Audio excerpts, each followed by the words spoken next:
blood soaked through Maya Reynolds' uniform as she gripped her service weapon. The racist officer who shot her first now backed away, shock on his face. Her military training kicked in. She returned fire. Her body camera captured everything. The world would soon see. Before we dive into this powerful story of justice and courage, let me know where you're watching from in the comments. Hit that like button and subscribe to support stories of resilience against racial injustice. Would you have the courage to stand your ground when faced with such blatant discrimination?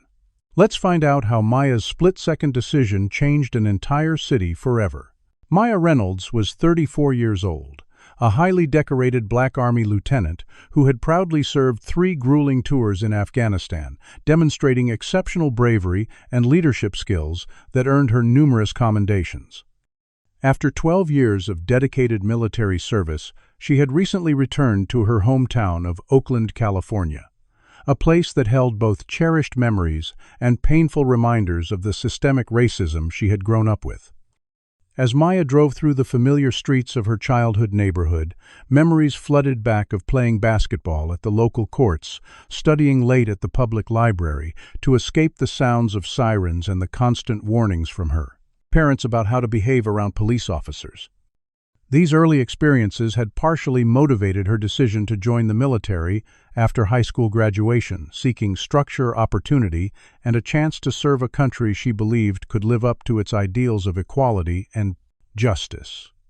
Throughout her military career, Maya had faced the dual challenges of combat zones and the subtle, sometimes overt racism and sexism that came with being a Black woman in the armed forces. She had excelled despite these obstacles, becoming particularly known for her expertise with firearms and tactical training skills that had saved both her life and the lives of her fellow soldiers on multiple occasions during intense firefights in Kandahar. Her commanding officers had recognized her exceptional abilities, resulting in rapid promotions and responsibilities that few lieutenants her age were entrusted with. Maya's decision to take extended leave had been a difficult one. But her grandmother Eloise, who had raised her after her parents died in a car accident when she was just 11 years old, had recently suffered a stroke and needed care. Family came first, and Maya knew she owed everything to the strong, principled woman who had instilled in her the values of dignity, perseverance, and standing up for what was right. During her first few weeks back in Oakland, Maya had been disturbed by the stories she heard from old friends about increased police harassment and brutality in the neighborhoods where she had grown up. Her younger brother Marcus, who worked as a community organizer, had explicitly warned her about the Oakland Police Department's practice of targeting Black drivers, especially in certain parts of the city.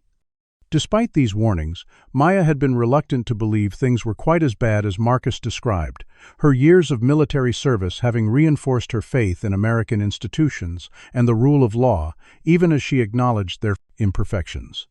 Her grandmother, however, took a different view, having lived through the civil rights era and witnessed both progress and setbacks in the struggle for racial equality. On many evenings, as Maya helped her with physical therapy exercises, Eloise would share stories of past struggles and offer advice that had been passed down through generations. Always stay vigilant, baby. Things might look different on the surface, but some hearts never change. Maya had listened respectfully but maintained her optimistic outlook, focusing instead on her upcoming job interview at a prestigious security consulting firm that specialized in hiring veterans. The position would allow her to use her military expertise in a civilian context while providing the flexibility she needed to continue caring for her grandmother. The night before the interview, Maya had meticulously prepared her resume, pressed her formal clothes, and set out her military decorations and certificates that she planned to bring as part of her portfolio, unaware that the very skills that had kept her alive in war zones would soon be tested on the streets of her hometown in a way she could never have anticipated. The evening before her important interview, Maya decided to visit her childhood friend Tasha, who lived in East Oakland, to calm her nerves and get some encouragement. Their reunion was filled with laughter and reminiscing, with Tasha insisting that Maya stay for her famous homemade peach cobbler, causing the visit to run later than Maya had planned. It was just after 11:30 at night when Maya began the drive back to her grandmother's house, taking the most direct route through a section of the city that Marcus had specifically warned her about. Maya was driving carefully well under the speed limit when she noticed the red and blue lights flashing behind her. With the disciplined calm that had become second nature during her military career, she signaled, pulled over to the curb, and followed the protocol she had both been taught by her grandmother and reinforced in the military interior light on Prokin, hands visible on the steering wheel, engine off, registration and license ready, but not in hand. Officer Trevor Caldwell approached her window with his hand already resting on his holstered weapon, a detail that instantly triggered Maya's combat-honed threat assessment skills. "License and registration," he demanded, without the customary greeting or explanation for the stop. Maya responded with the polite, measured tone she had perfected when dealing with superior officers. "Good evening, officer. May I ask why I've been pulled over?" Caldwell's face hardened at the question. "Your taillight's out. License and registration now." Maya could see in her side mirror that both her taillights were functioning perfectly, but she maintained her composure. "I'm going to reach slowly for my documents in the glove compartment, sir," she said, narrating her movements as she had been taught. As she handed over her military ID along with her license, she added, "I'm actually an Army lieutenant just back from active duty." Instead of the professional courtesy that was often extended between law enforcement and military personnel, Caldwell's expression soured further. "Military, huh? Doesn't matter who you think you are. You people always trying to pull rank." The derisive tone and the phrase, "you people," sent a clear warning signal to Maya, whose years of navigating racial tensions had made her adept at recognizing when a situation was deteriorating due to prejudice. Caldwell returned to his patrol car with her documents, and Maya noticed him making a call, presumably for backup, despite the routine nature of the stop. Through her rearview mirror, she could see him gesturing animatedly as he spoke on his radio. Drawing on her training to remain calm under pressure, Maya decided to document the interaction, discreetly activating the voice recording function on her phone, which was mounted on her dashboard as a GPS. When Caldwell returned to her window several minutes later, his demeanor had become even more aggressive. "Step out of the vehicle," he ordered, without returning her documents. Maya, still adhering to protocol, asked calmly, "May I ask why you need me to exit the vehicle for a taillight violation?" Caldwell's face flushed with anger. "Because I said so." "Are you refusing to comply with a police order?" Maya recognized the dangerous escalation in his tone and chose her words carefully. "No, sir, I'm not refusing. I'm simply trying to understand the situation." As she spoke, she noticed Caldwell's gaze fix on her phone. "Are you recording this? Turn that off right now." The sudden increase in his hostility confirmed Maya's growing suspicion that this was not a routine traffic stop. "Recording interactions with law enforcement is my legal right, officer," she stated her military training, keeping her voice steady, despite the adrenaline now coursing through her system. Caldwell's hand moved to his weapon, out of the car. Now he shouted, unsnapping his holster. Maya knew that sudden movements could be fatal in this situation. "I'm going to unbuckle my seatbelt now," she said clearly, her right hand moving slowly toward the buckle, while her left remained visible on the steering wheel. The next few seconds unfolded with the terrifying clarity that Maya had previously experienced only in combat zones. As her fingers touched the seatbelt buckle, Officer Caldwell drew his weapon and fired through the driver's side window, the bullet tearing into Maya's left shoulder with a searing pain that momentarily stole her breath. Military training and survival instinct took over instantly. In one fluid motion, Maya released her seatbelt with her right hand, while her left, despite the excruciating pain, reached for the legally owned and registered service pistol in her shoulder holster, a weapon she was permitted to carry as an apprised, active-duty officer. She returned fire through the shattered window, her shot striking Caldwell in the upper thigh, causing him to stumble backward and fall. The suddenness of her response clearly shocked him, the expression on his face transformed from rage to disbelief as he realized his target had fought back. With the precision that had earned her marksmanship commendations, Maya exited the vehicle, keeping her weapon trained on Caldwell, while applying pressure to her own wound with her free hand. Blood soaked through her shirt and jacket as she heard the approaching sirens of the backup Caldwell had unnecessarily called. In those tense moments before additional officers arrived, Maya and Caldwell remained locked in a standoff, both wounded, both armed, but only one, having acted in legitimate self-defense against an unprovoked attack motivated by racial hatred.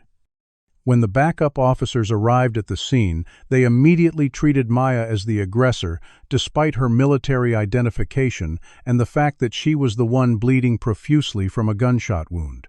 They forced her to the ground, handcuffing her with unnecessary roughness that aggravated her injury, causing her to cry out in pain, which they coldly ignored. What would you have done if you were Maya, wounded and treated like a criminal after defending yourself? Comment number 1. If you believe Maya was justified in returning fire when faced with deadly force, or number 2, if you think she should have simply complied regardless of the officer's illegal and dangerous actions. Like this video to show support for those fighting against injustice, and subscribe to follow more stories of courage in the face of systemic racism. Maya was transported to Highland Hospital under armed guard, where medical staff were instructed to provide only minimal treatment before she was taken to the county jail. The bullet had torn through muscle tissue, but miraculously missed major arteries and bones. Yet the police insisted on her transfer to custody before proper wound cleaning and closure could be completed, resulting in an infection that would plague her recovery for weeks.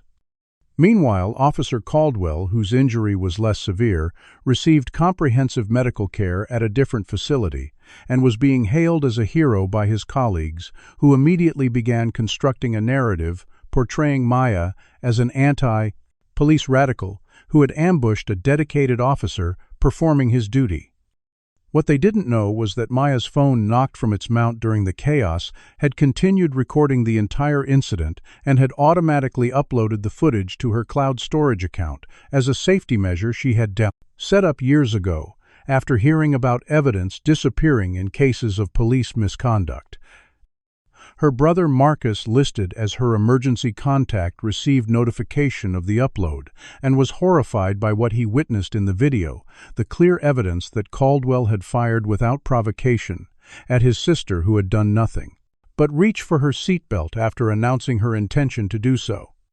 Despite this evidence, the Oakland Police Department moved swiftly to file charges against Maya, including attempted murder of a police officer, assault with a deadly weapon, resisting arrest, and a host of lesser charges that could potentially put her behind bars for the rest of her life if convicted.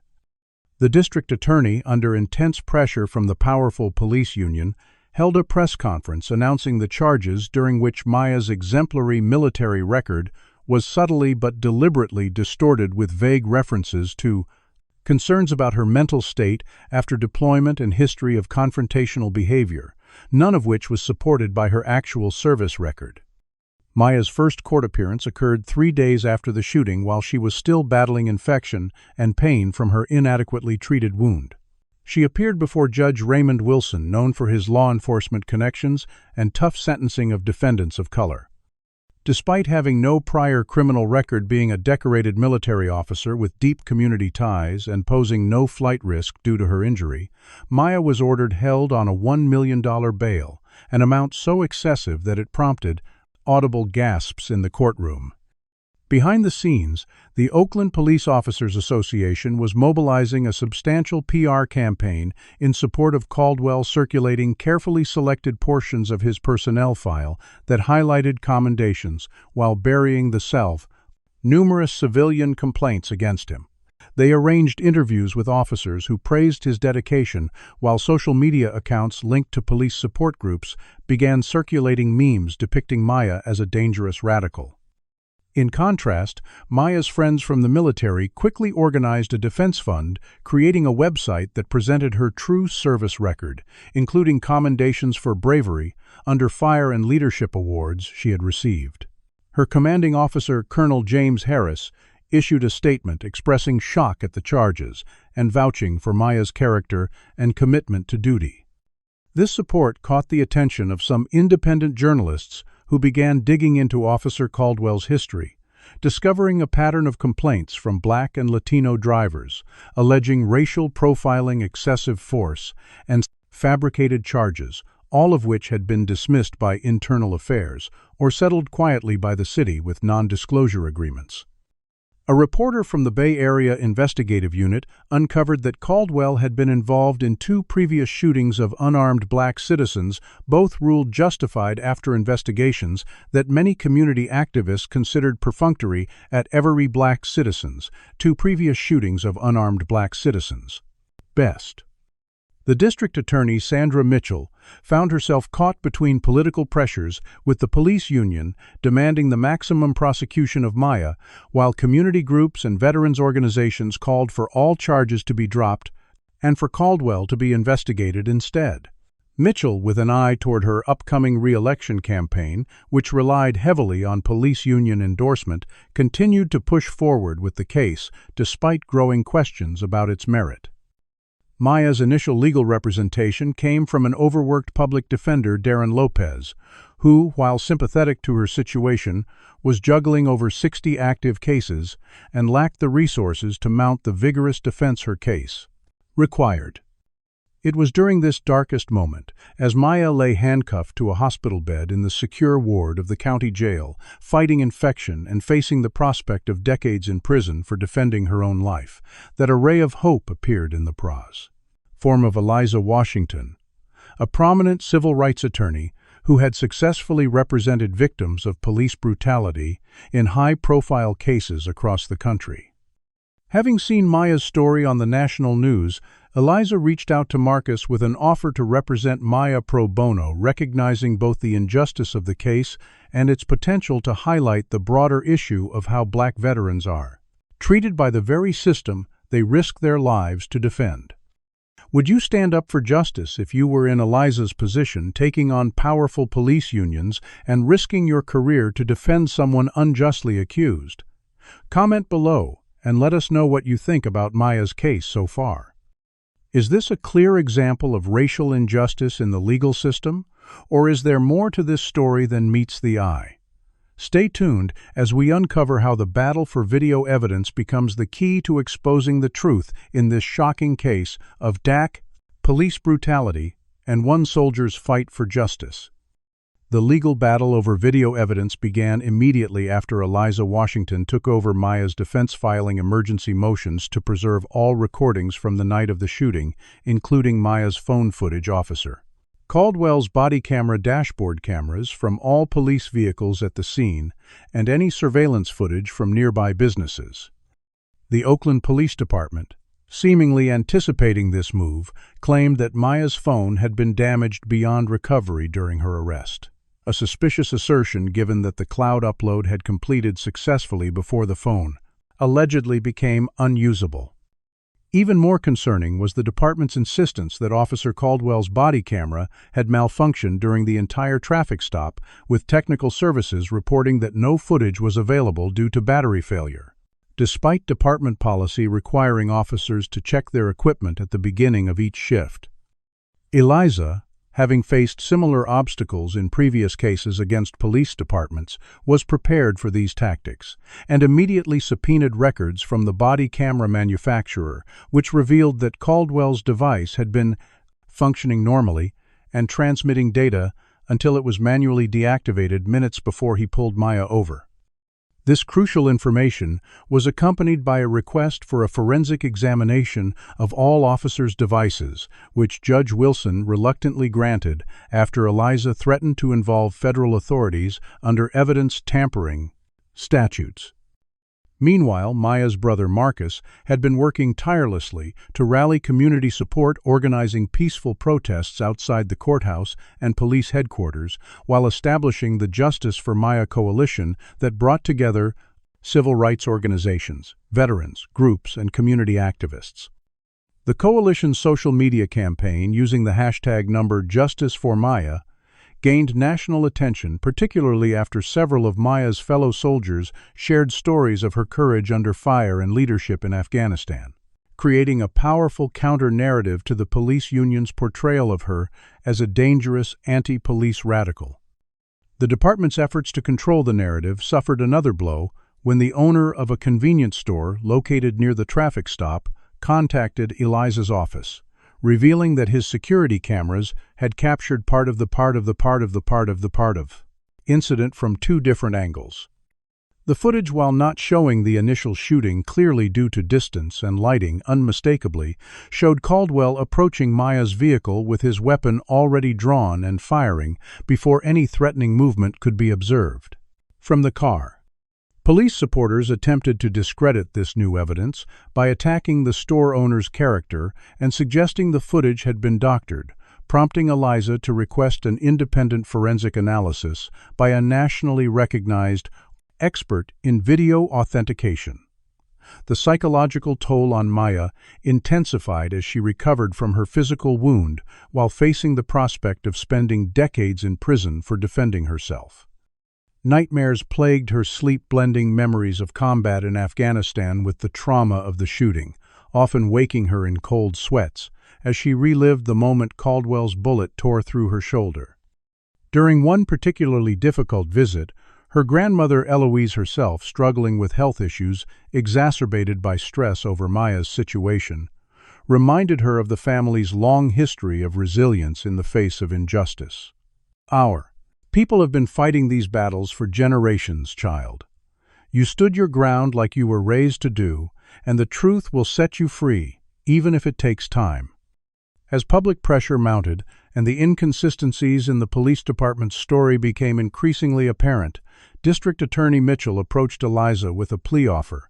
Maya would plead guilty to aggravated assault, receiving a blessed 5-year sentence with possibility of parole after 2 years in exchange for dropping the attempted murder charge. Eliza brought the offer to Maya, who sat across from her in the jail's consultation room, still wearing a sling for her healing shoulder, her military bearing evident despite the orange jumpsuit. "I will not plead guilty to defending my own life," Maya stated with quiet determination. "I served my country honorably for 12 years, upheld my oath to the Constitution, and followed the law that night. Officer Caldwell tried to kill me because of the color of my skin, and I refuse to pretend otherwise, even if it means facing trial." Eliza nodded with understanding and respect, having anticipated this response from her client. "Then we keep fighting, and we have a new angle." She proceeded to explain that a whistleblower from within the Oakland Police Department had contacted her office anonymously, providing internal communications, suggesting a deliberate cover-up of the shooting, and revealing that Officer Caldwell had been the subject of 17 civilian complaints for racial profiling and excessive force, none of which had resulted in disciplinary action due to intervention from high-ranking department officials. The whistleblower also indicated that the department possessed unredacted personnel files showing that Caldwell had shot 2 other unarmed black citizens during his 8 years on the force, with both cases being quickly ruled justified after investigations that appeared designed to exonerate him rather than discover the truth. This information aligned with what independent journalists had already uncovered. But the internal documents provided by the whistleblower contained specific details that could prove crucial in court, including names of witnesses who had been intimidated into changing their statements and evidence that had been deliberately excluded from official reports. As Eliza prepared to use this new information in court, the threats against Maya's family intensified, with Marcus finding his car vandalized with racial slurs and Eloise receiving anonymous phone calls warning her to control your ruckus, finding his car. "Granddaughter, if you want to stay safe." Rather than intimidating them, these threats only strengthened the family's resolve and further galvanized community support, with volunteers organizing a security rotation to protect the Reynolds home and accompanying Eloise to her medical appointments. The battle over video evidence reached its climax when Eliza filed a motion to dismiss all charges based on evidence tampering and prosecutorial misconduct, attaching affidavits from technical experts confirming that Caldwell's body camera had been manually disabled, and that metadata from police communication systems contradicted several key claims in the official report. Judge Wilson, facing increasing scrutiny from media outlets covering the case, scheduled an evidentiary hearing that would determine whether the case would proceed to trial or be dismissed, setting the stage for a courtroom confrontation that by 2018 would expose the systemic problems within the Oakland Police Department and potentially change policies regarding police accountability throughout the state. With the evidentiary hearing approaching, Eliza Washington assembled a team of investigators, data analysts, and legal experts to build an ironclad case exposing not just the truth about the shooting, but the broader pattern of misconduct within the Oakland Police Department. Their first breakthrough came when they obtained Caldwell's complete traffic stop history through a court order revealing that he pulled over black drivers at a rate more than 4 times higher than any other demographic group and issued citations, or made arrests in nearly 80% of those stops compared to just 23% for white drivers. This statistical evidence of racial profiling was damning, but Eliza knew they needed human stories to truly impact a potential jury. Her team began the painstaking process of contacting previous victims of Caldwell's harassment, many of whom were initially reluctant to come forward due to fear of police retaliation. Gradually, through persistent outreach and assurances of legal protection, they identified 12 individuals willing to testify about their experiences, including Darnell Williams, a college student who had been dragged from his car and beaten after questioning why he was stopped, and Maria Gonzalez, a nurse who had been sexually harassed during a late-night traffic stop and threatened with arrest when she attempted to file a complaint. The pattern that emerged from these testimonies was clear. Caldwell specifically targeted people of color, manufactured reasons for stops, escalated minor interactions into confrontations, and then claimed he felt threatened to justify his aggressive tactics. What was even more disturbing was the evidence that internal affairs investigations into these incidents had been systematically buried with complaints being dismissed despite substantial evidence or settled quietly with confidentiality. Agreements that prevented victims from speaking publicly. Documents provided by the whistleblower revealed direct intervention by Police Chief Robert Anderson in at least 6 cases involving Caldwell, with handwritten notes directing investigators to resolve this in officers' favor and find alternative explanations for complainants' injuries.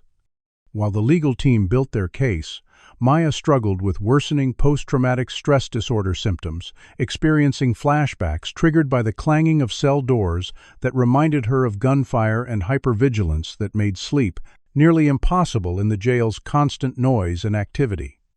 Her military training had prepared her for combat stress, but the betrayal of being attacked by someone wearing the same uniform as those she had considered allies in upholding justice created a deeper psychological wound that was slower to heal. During a particularly difficult period, when Maya's infection returned, requiring intravenous antibiotics and resulting in a brief hospitalization at the secure medical ward, she learned that her grandmother's health had deteriorated significantly, with Eloise suffering a second minor stroke that her doctors attributed largely to the stress of Maya's situation. Unable to be at her grandmother's bedside due to her incarceration, Maya felt a crushing guilt that only intensified her determination to fight the unjust charges against her, not just for herself but for the woman who had raised her too. Stand tall in the face of adversity. The police union, recognizing that public opinion was beginning to shift as more evidence emerged, intensified their smear campaign against Maya, leaking selectively edited portions of her military record that suggested she had been aggressive and difficult to manage in her unit, implications that were quickly refuted by former commanding officers and fellow soldiers who came forward to defend her character and service record. Colonel James Harris, who had supervised Maya during her second tour in Afghanistan, gave a powerful interview to a national news program describing how she had led a successful rescue mission under heavy enemy fire to retrieve wounded soldiers, earning the Bronze Star for valor, hardly the actions of someone with anti-authority tendencies or poor judgment under pressure. As the case gained national attention, investigative journalists began exploring connections between the Oakland Police Department and various extremist groups, uncovering evidence that several officers, including ones who had responded to Maya's shooting, were members of private social media groups that shared racist content and advocated for aggressive policing in minority communities. These revelations prompted the Federal Bureau of Investigation to quietly open a preliminary inquiry into potential civil rights violations within the department, a development that sent shockwaves through the police hierarchy and the city administration. Through careful analysis of text messages obtained through subpoena, Eliza's team discovered communications between Caldwell and 4 other officers showing explicitly racist attitudes, including messages sent the night of Maya's shooting, in which Caldwell referred to her using racial slurs and boasted about teaching her a lesson for talking back. These messages, combined with the statistical evidence of racial profiling and testimonies from previous victims, painted a picture not of an isolated incident, but of a systematic pattern of discriminatory policing enabled by departmental leadership. The city of Oakland had a long and complicated history of racial tensions and police brutality cases, dating back to the formation of the Black Panther Party in the 1960s as a response to police violence against the black community. Despite numerous reform efforts over the decades, including a federal consent decree that had only recently been lifted, the same problems persisted in different forms, with the department's culture seemingly resistant to meaningful change. As public demonstrations grew larger and more vocal, with veterans groups joining in solidarity with Maya and demanding accountability, Mayor Patricia Coleman found herself caught in a political vice. Police supporters, including powerful business interests and certain voter blocs, pressured her to stand firmly behind the department and Caldwell, while justice advocates demanded swift action against the officers involved and comprehensive reform of police practices. Her attempts at appeasing both sides with promises of thorough investigation and appropriate action following due process satisfied neither group and only heightened tensions in the city. The financial strain on Maya's family mounted as Marcus took leave from his job to manage her defense fund and coordinate community support efforts while also overseeing Eloise's medical care. The family home already mortgaged to help pay for Maya's college education before she joined the military faced possible foreclosure as medical bills and legal expenses accumulated despite Eliza's pro bono representation. In response, local community organizations rallied to provide practical support, organizing meal deliveries for Eloise transportation to medical appointments and a fundraising concert featuring prominent artists that raised enough money to cover the mortgage payments for 6 months and establish a trust for Eloise's ongoing care. As the date for the evidentiary hearing approached, the whistleblower, whose identity remained protected, provided one final piece of explosive evidence: an email chain between Chief Anderson and District Attorney Mitchell discussing how to contain the Reynolds situation before it could expose the whole system, with explicit mentions of suppressing evidence and pressuring the judge for favorable rulings. This smoking gun of conspiracy between law enforcement and prosecutors to deny Maya her constitutional rights would become the centerpiece of Eliza's strategy to not only exonerate her client, but to force a complete re-examination of Prosec 111111 rights. How justice was administered in Oakland, particularly for citizens of color who found themselves facing a system that seemed designed to presume their guilt rather than protect their rights. The morning of Maya's trial arrived with a media presence unprecedented in Oakland's judicial history. News vans lining the streets surrounding the courthouse, and reporters from national networks broadcasting live updates on what had become one of the most closely watched cases of police violence in the country. Supporters and protesters from both sides created a chaotic atmosphere outside, with police in riot gear forming a barrier between Maya's advocates carrying "Justice for Maya" signs and counter-protesters waving thin blue-line flags in support of Officer Caldwell. Do you believe Maya will receive a fair trial with such intense public scrutiny and division? Comment number 1 if you think justice will prevail, or number 2 if you fear the system is too corrupt to allow a black woman who defended herself against a police officer to be fully exonerated.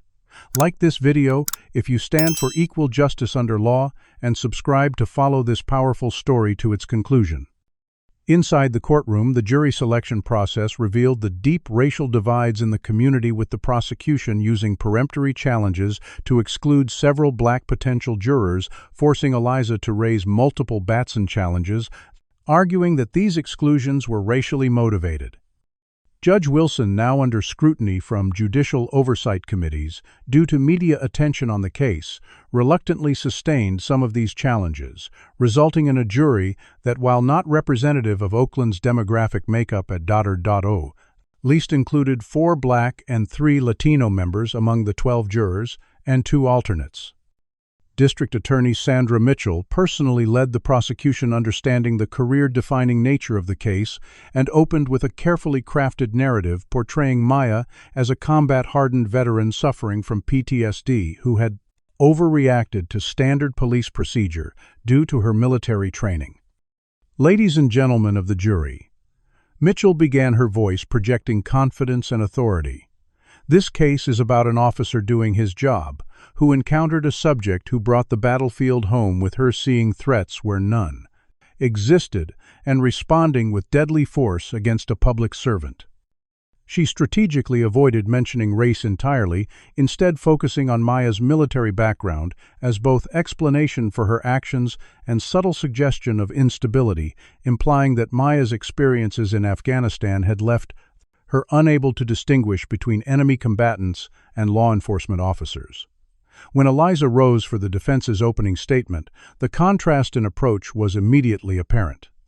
This case, she began standing directly before the jury box, with the quiet intensity that had become her trademark in civil rights cases, is about an American hero who survived 3 tours defending our Constitution, only to face execution on 2 plies American soil for the crime of driving while black.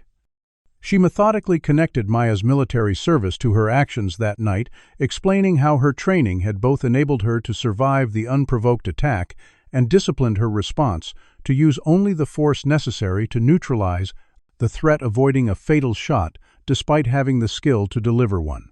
Lieutenant Reynolds took an oath to defend this country against all enemies, foreign and domestic. Eliza concluded her gaze, moving deliberately from juror to juror.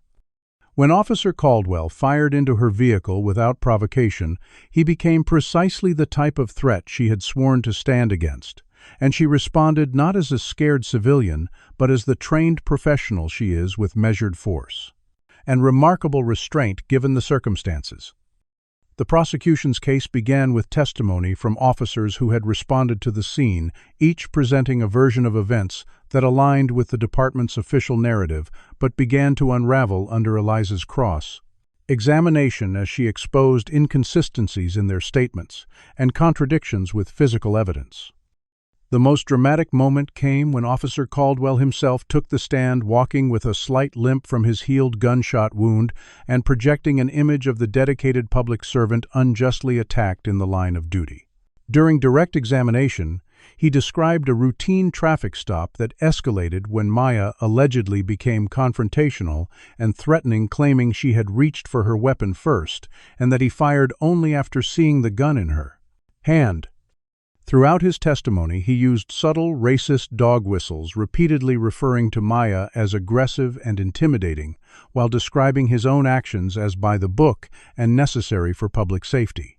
When Eliza began her cross-examination, she first established Caldwell's extensive history of civilian complaints, forcing him to acknowledge the 17 official reports filed against him for racial profiling and excessive force. She then methodically walked through the timeline of the traffic stop, using the convenience store surveillance footage to contradict his claim that Maya's taillight was out and the metadata from police communications to prove he had called for backup before even approaching her vehicle, suggesting premeditation rather than response to a developing threat. The most devastating moment came when Eliza played the recovered audio from Maya's phone, capturing Caldwell's racial slur just before the gunshot and Maya's clear statement that she was reaching for her seatbelt. His attempt to claim the recording had been doctored fell apart when the audio forensic expert testified that the file's metadata and waveform analysis confirmed its authenticity, leaving Caldwell visibly shaken on the stand as his carefully constructed narrative collapsed. Expert witnesses from both sides offered competing analyses of the shooting sequence, with the prosecution's expert focusing narrowly on the moment of gunfire while ignoring the context leading up to it, while the defense's expert, a former FBI agent specializing in use of force scenarios, provided a comprehensive breakdown of how Caldwell had violated multiple departmental policies and created the dangerous situation through his own actions. Maya's testimony came on the fourth day of trial, her military bearing evident as she entered the courtroom in a conservative navy blue suit, her left arm still showing limited mobility from the gunshot wound. Speaking with the calm precision that had characterized her military reports, she walked the jury through her experiences that night, explaining her compliance with police procedure, her clear communication of her actions, and the split-second decision to return fire after being shot without warning or justification. "I did not go looking for confrontation," she testified, her voice steady despite the emotional weight of reliving the trauma. "I applied the same rules of engagement I followed in combat. I did not fire until fired upon. I used only the force necessary to neutralize the threat, and I immediately rendered aid once the threat was contained." The prosecution's cross-examination attempted to portray her as anti-police based on text messages with her brother discussing police brutality cases. But Maya calmly responded that recognizing systemic problems is not the same as hating individual officers, noting that she had worked alongside military police throughout her career and respected the difficult job law enforcement officers faced when they approached it with integrity and respect for constitutional rights. The whistleblower's testimony proved to be one of the most compelling aspects of the trial, with the court making special arrangements to protect their identity through voice modulation and a privacy screen. Speaking from first-hand knowledge of departmental practices, they detailed the systematic covering up of misconduct complaints against Caldwell and other officers, with similar records describing how evidence was routinely suppressed, witnesses intimidated, and investigations deliberately mishandled to produce predetermined outcomes. Other victims of Caldwell's racial profiling and excessive force provided powerful testimony about their experiences, creating a pattern of behavior that supported Maya's account and undermined the prosecution's portrayal of power. The shooting as an isolated incident or misunderstanding. Darnell Williams described being dragged from his car and beaten for disrespect after questioning why he had been stopped, while Maria Gonzalez testified about Caldwell's sexual harassment during a traffic stop and the department's dismissive response to her complaint, both experiences echoing elements of Maya's encounter and establishing Caldwell's history of targeting people of color for discriminatory treatment.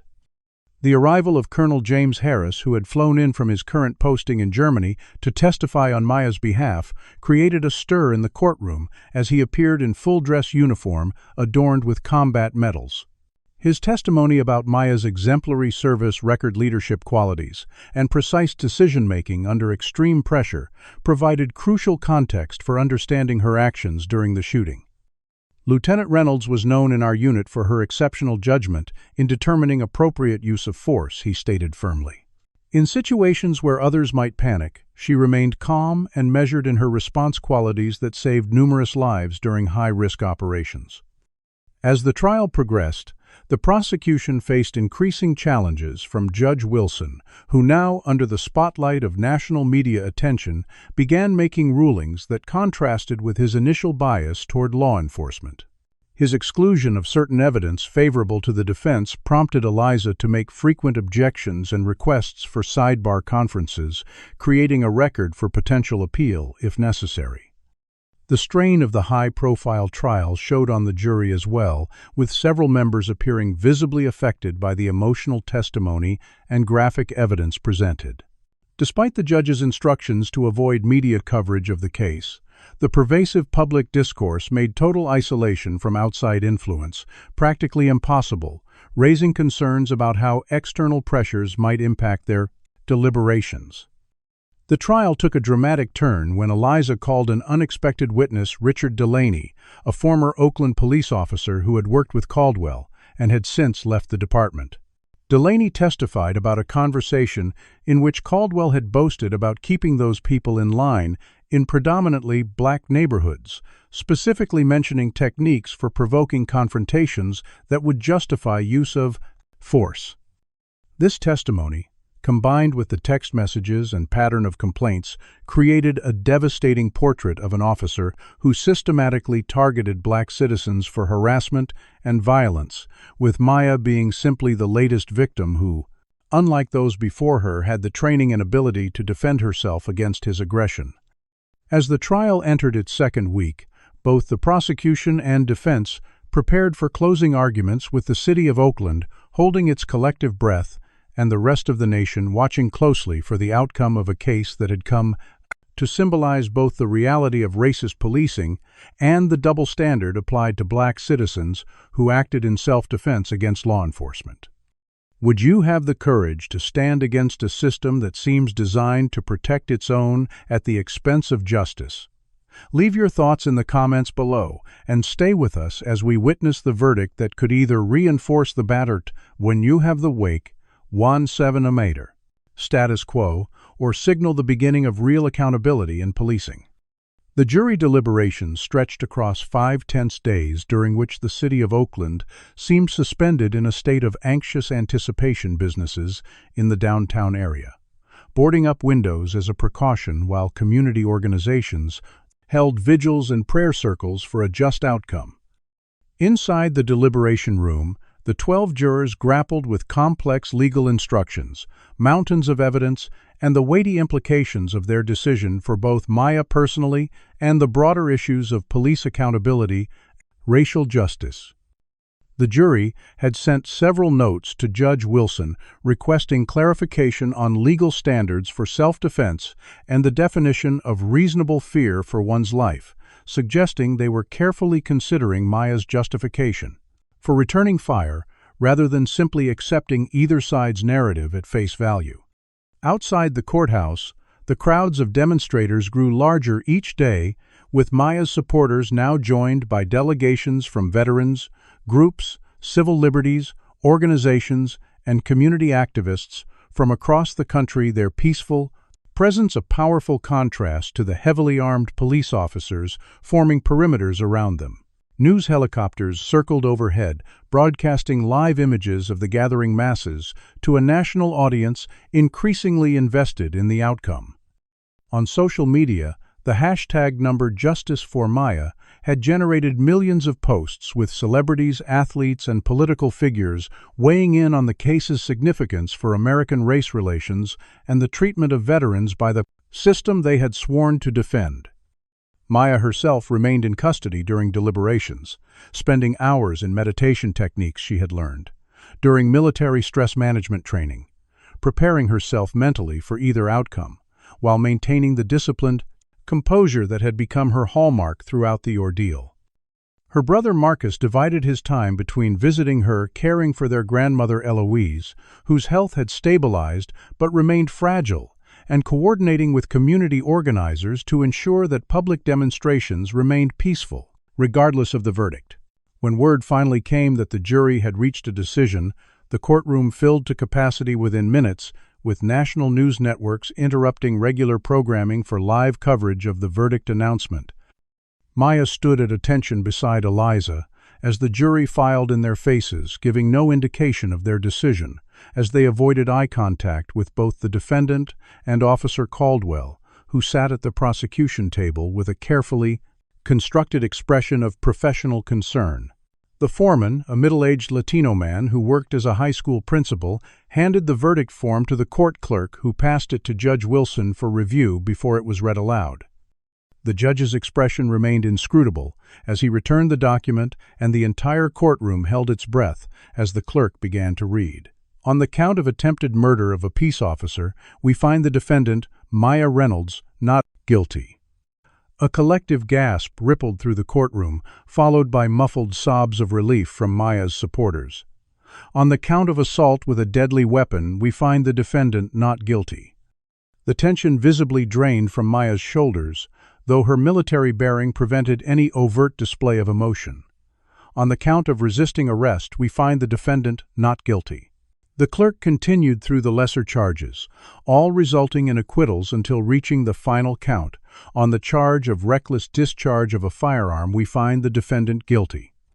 This single conviction, on the least serious charge, carrying a maximum sentence of 18 months, that could potentially be served on probation, represented a resounding victory for the defense and a stunning rejection of the commissent. Prosecution's narrative. Outside the courthouse, as news of the verdict spread through the waiting crowds, Maya's supporters erupted in celebration, chanting her name and calling for Officer Caldwell's immediate termination and prosecution.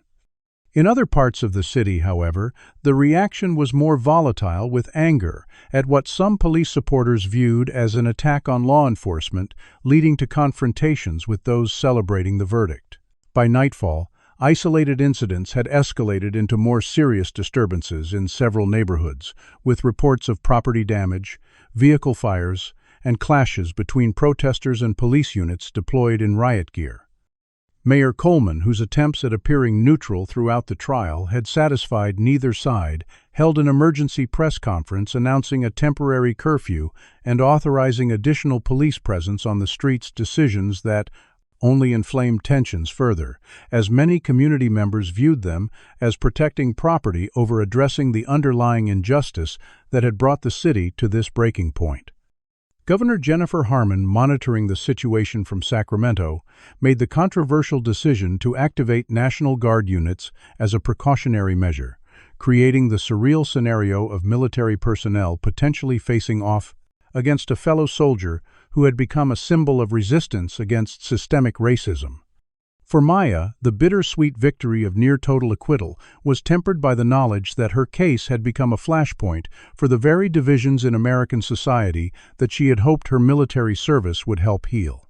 Released on bail, pending sentencing on the minor conviction, she returned to her grandmother's home under the protection of fellow veterans who had organized a security detail, watching news coverage of the unrest with growing distress.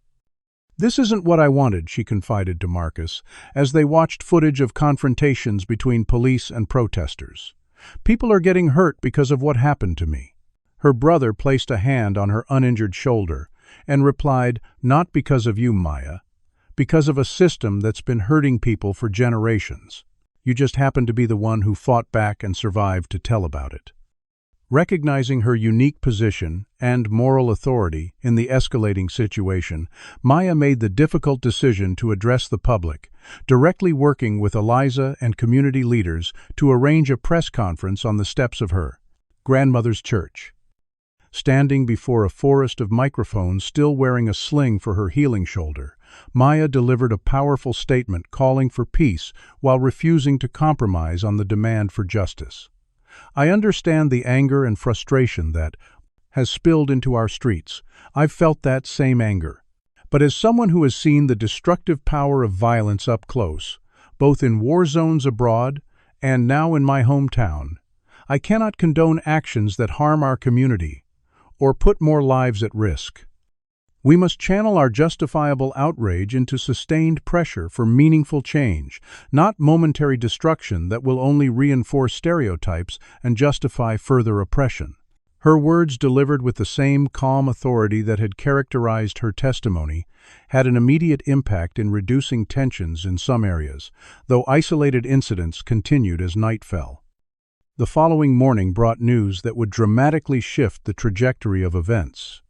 The United States Department of Justice announced the opening of a formal investigation into the Oakland Police Department, citing serious concerns about patterns and practices that may violate the constitutional rights of citizens, with specific focus on racial profiling in traffic stops and use of force incidents involving minorities.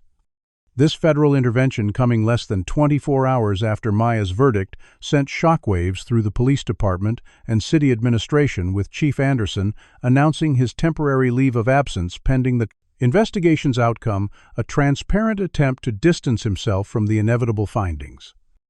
Officer Caldwell, who had been on paid administrative leave throughout the trial, found himself suspended without pay and under investigation by both internal affairs and federal authorities, a dramatic reversal of fortune that reflected the shifting power dynamics catalyzed by Maya's case.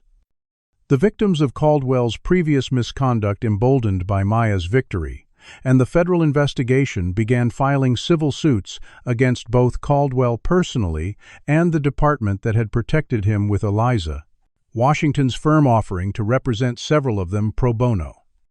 As these legal actions multiplied, the City Council held an emergency session to discuss settlement strategies, recognizing that fighting these cases would likely result in even more damaging revelations and larger eventual payouts. For Maya, the mixed blessing of her legal victory was tempered by the reality that she still faced sentencing on the minor conviction and the knowledge that her military career had been irreparably damaged by the ordeal.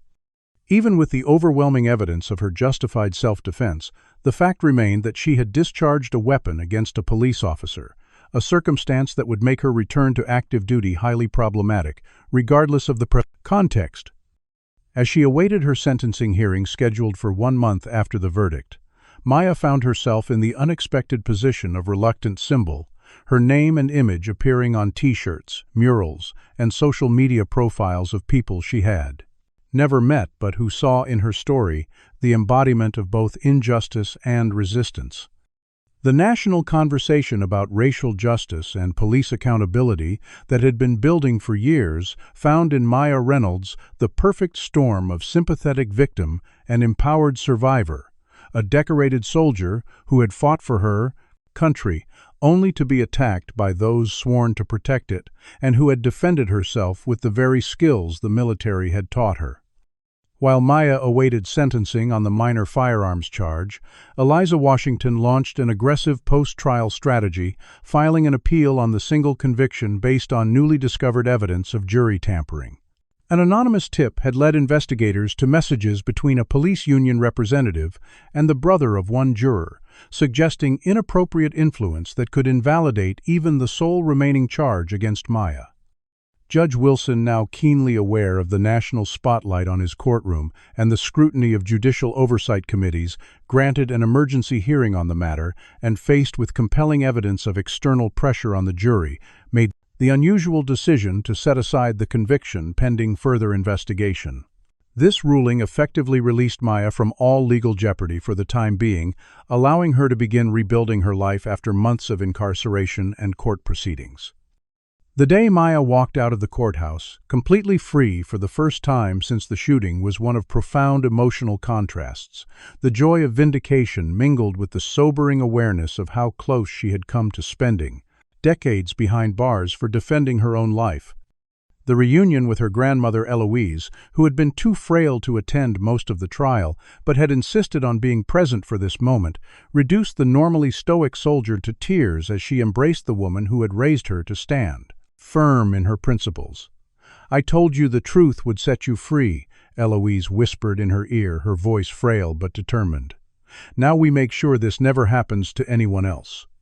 With her immediate legal peril behind her, Maya pivoted to offense, working with Eliza to file a comprehensive civil rights lawsuit against Officer Caldwell, Police Chief Anderson, the Oakland Police Department, and the city itself, seeking not only monetary damages for her physical and psychological injuries, but systemic reforms in police training, oversight, and accountability. The lawsuit detailed her ordeal in excruciating detail, from the racially motivated traffic stop through the departmental cover-up attempts and malicious prosecution, presenting a roadmap of institutional failures that had enabled and protected Caldwell's racism and violence. As Maya's civil case proceeded, more officers from within the department began coming forward with accounts of the toxic culture that had festered under Chief Anderson's leadership, describing an environment where racist attitudes were tacitly encouraged.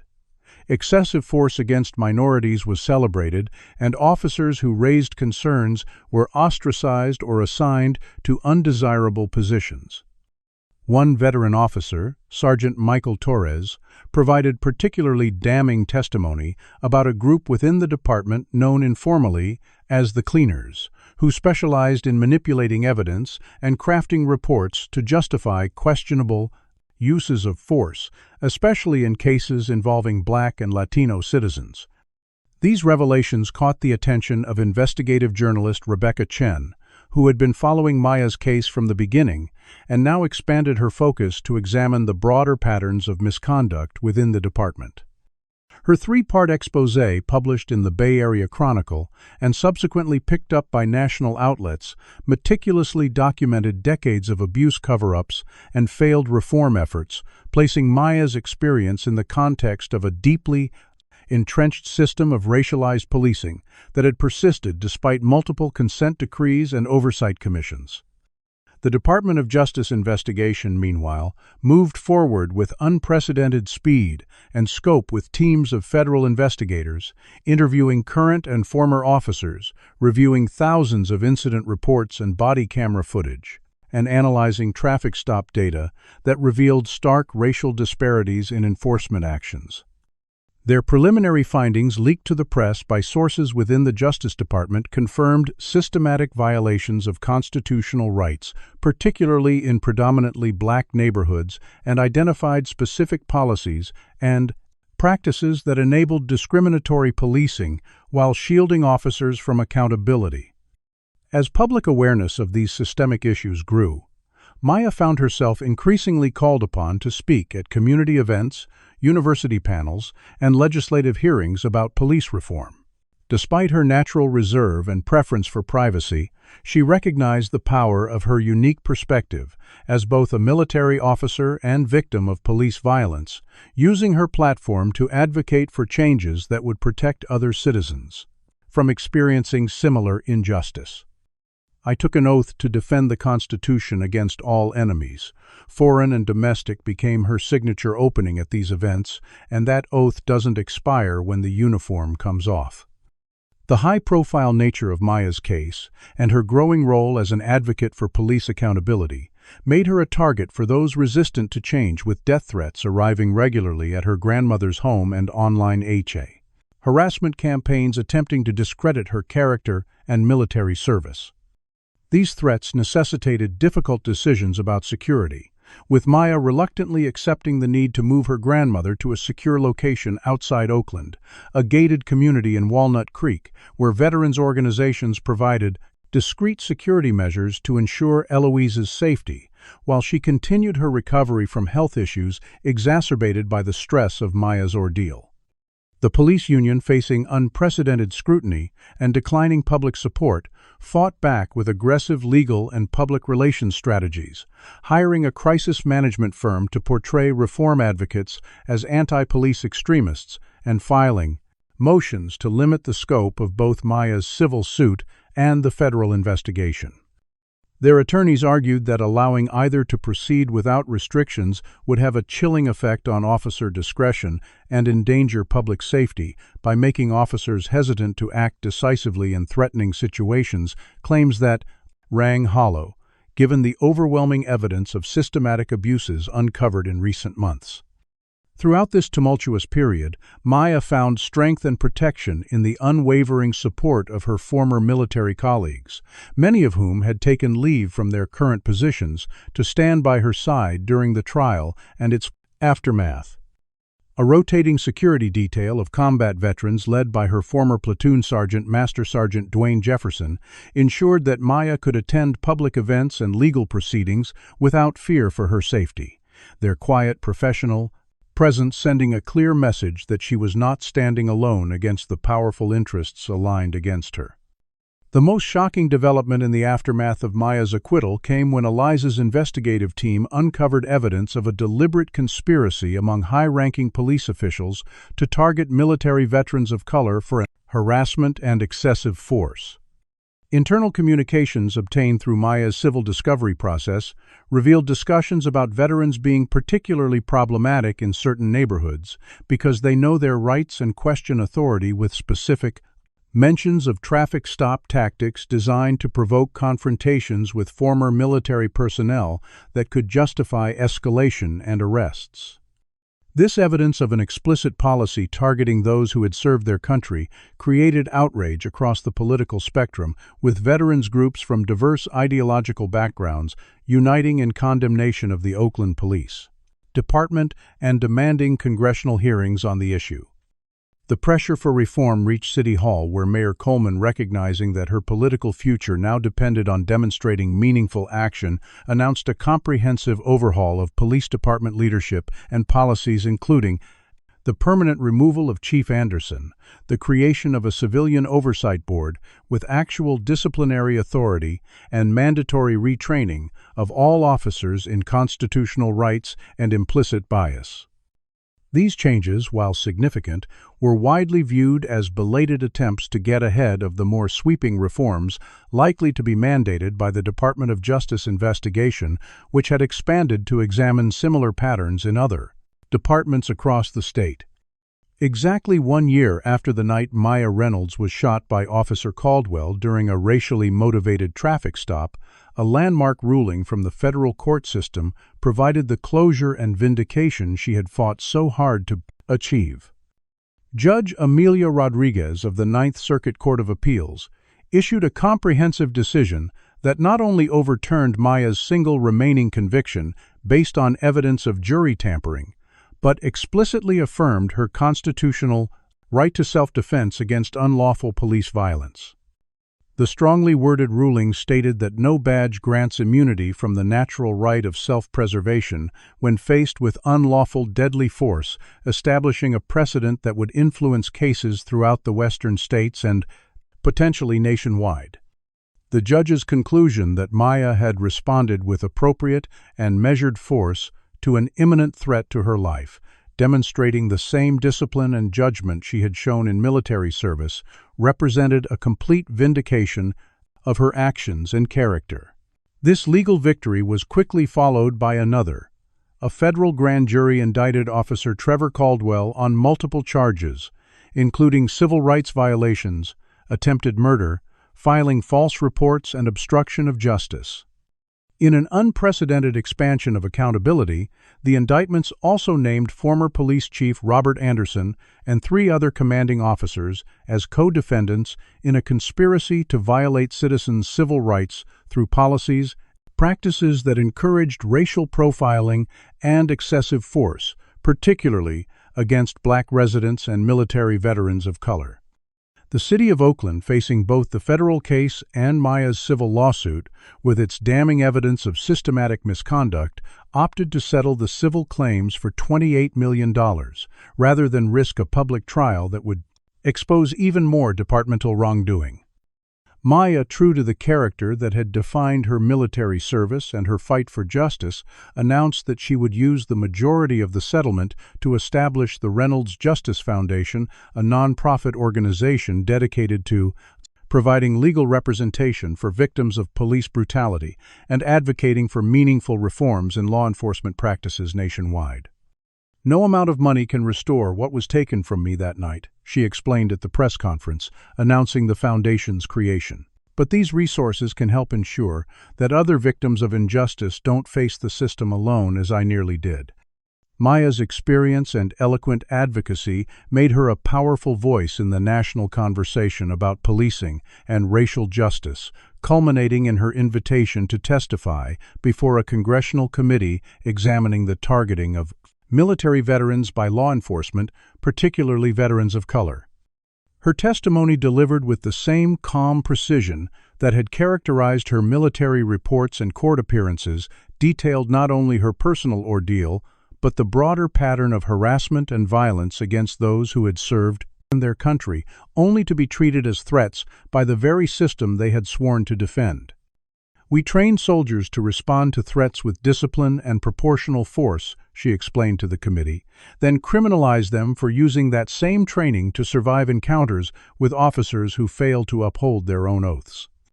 Her powerful testimony, combined with similar accounts from other veterans and the statistical evidence compiled by civil rights organizations, led to the drafting of the Reynolds Act, federal legislation requiring law enforcement agencies to implement body cameras with tamper-proof activation systems, independent review of all use of force incidents, and specific training on interaction with veterans suffering from post-traumatic stress. As the momentum for reform built at the federal level, Maya faced a deeply personal decision about her own future path. Her military career, which had been effectively suspended during her legal ordeal, could potentially resume now that she had been fully exonerated, with several of her former commanding officers expressing their willingness to advocate for harrowing.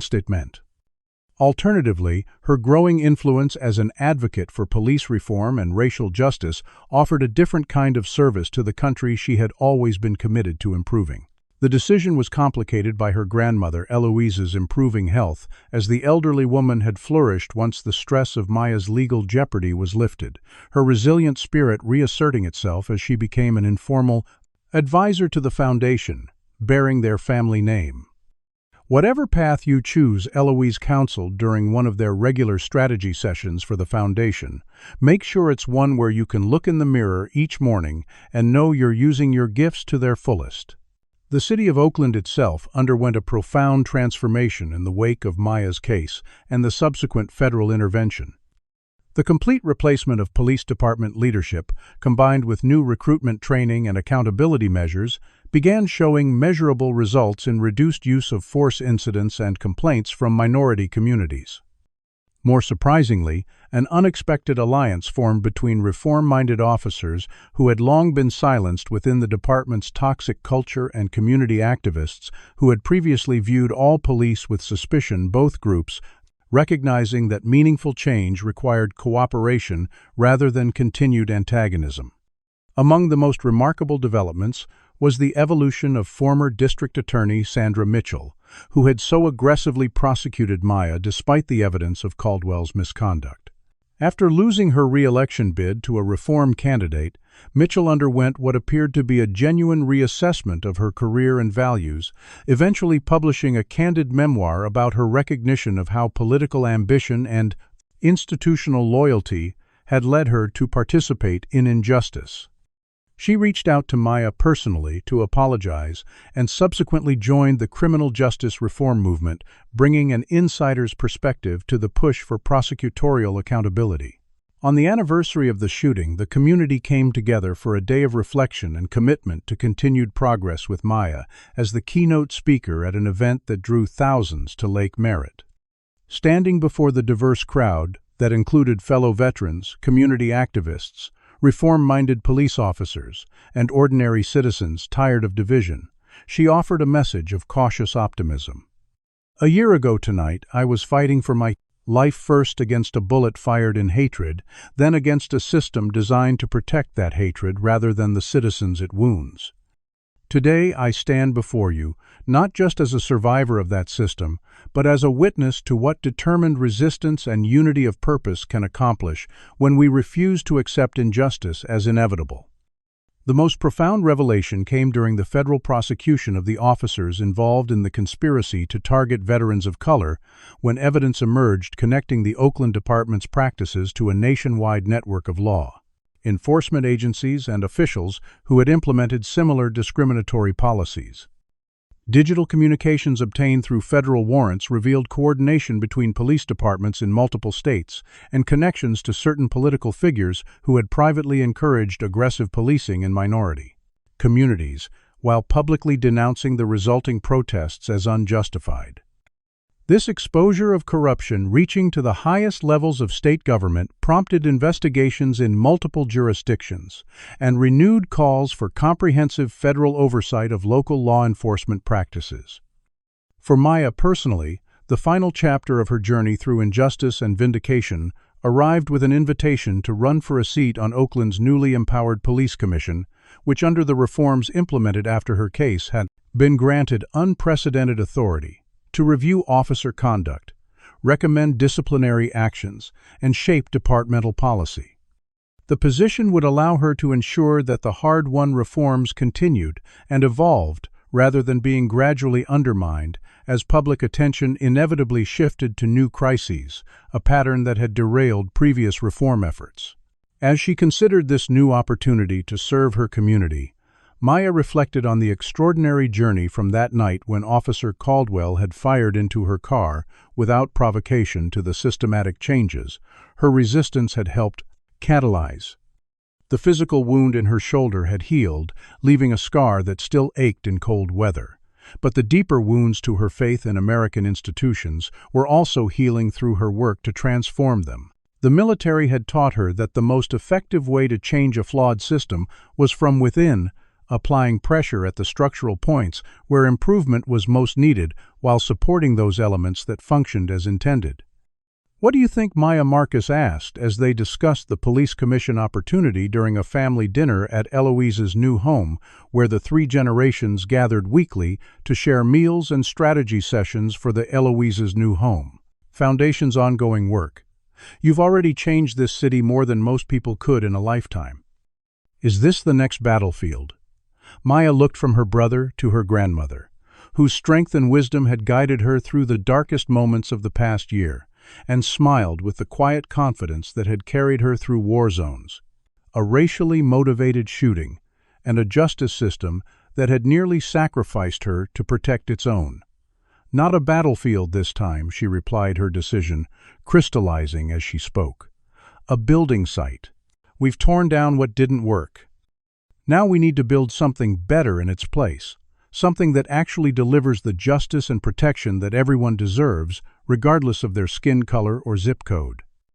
As she embraced this new chapter in her ongoing commitment to service and justice, Maya Reynolds embodied the principle that had guided her through military duty and her fight against systemic racism, that true patriotism meant not blind loyalty to flawed institutions, but the courage to hold them accountable to their highest ideals and the persistence to improve them when they failed.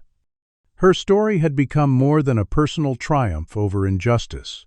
It had catalyzed a revolution of accountability that promised to protect future generations from experiencing the same discrimination and violence that had nearly claimed her life and freedom. Do you believe one person's courage can truly change a broken system, or does lasting reform require something more? Comment below with your thoughts on Maya's remarkable journey from victim to catalyst for change. Like this video. If you found inspiration in her refusal to accept injustice, subscribe to our channel for more powerful stories of resilience and justice, and share this video with someone who needs to be reminded that standing up for what's right even against overwhelming odds can truly change the world. Thank you for joining us for this powerful story of courage, justice, and transformation. May we all find within ourselves a fraction of the strength Maya Reynolds demonstrated when faced with the choice between submission to injustice and the risky but necessary path of resistance. Maya Reynolds' journey teaches us that justice often requires extraordinary courage from ordinary citizens. In a system where accountability isn't guaranteed, standing your ground both physically and legally can create ripples of change beyond your individual case. Maya's story demonstrates that institutional racism thrives in darkness and silence. It's weakened when exposed to public scrutiny and challenged by those brave enough to resist. The importance of documentation cannot be overstated. Maya's phone recording became the cornerstone of her defense, highlighting how technology empowers citizens to preserve truth when official narratives attempt to distort it. Her case also reveals the double standard often applied to Black Americans, particularly those who exercise their right to self-defense. We learn that systemic change requires multiple pressure points, legal challenges, community organizing, media attention, and federal intervention working in concert to overcome entrenched resistance. The alliance between veterans, community activists, and reform-minded officers shows that unexpected coalitions can accelerate progress when united by a commitment to justice. Perhaps most importantly, Maya's story reminds us that true patriotism isn't blind loyalty to flawed institutions, but the determination to hold them accountable to their highest ideals. By refusing to accept injustice as inevitable, one person's stand for dignity and truth can ultimately transform the very systems designed to silence them. Has Maya's story changed your perspective on what it means to stand up against injustice? Have you ever witnessed or experienced racial discrimination from those meant to protect us? Share your thoughts in the comments below. If Maya's courage inspired you, hit that like button to help more people discover her powerful journey. Subscribe to our channel for more stories of extraordinary resilience in the face of systemic racism, and share this video with someone who needs to understand why accountability in law enforcement matters to every American. Remember, change begins when we refuse to stay silent. Your voice, your support, and your advocacy matter in the ongoing struggle for true equality and justice. Thank you for bearing witness to Maya's story, and may her strength inspire you to stand firm in your own battles against injustice.